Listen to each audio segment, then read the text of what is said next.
Makikita sa isang video na ito ang isang pare na pinagtatabuyan palabas itong nagtitinda ng palaspas.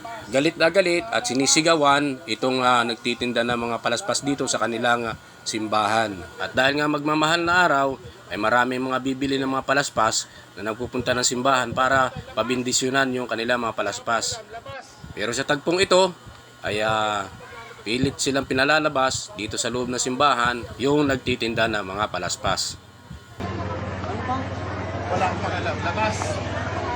Labas! Labas kayo hindi. Amin ito, may karapatan kami. Yun nga po, pare. Doon kayo sa labas! Po kami. Sa labas!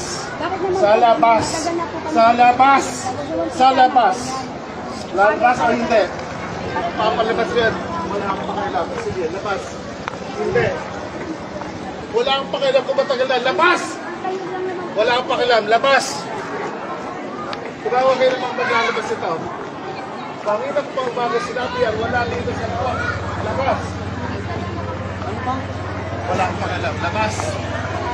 Labas! Labas kayo hindi. Oy,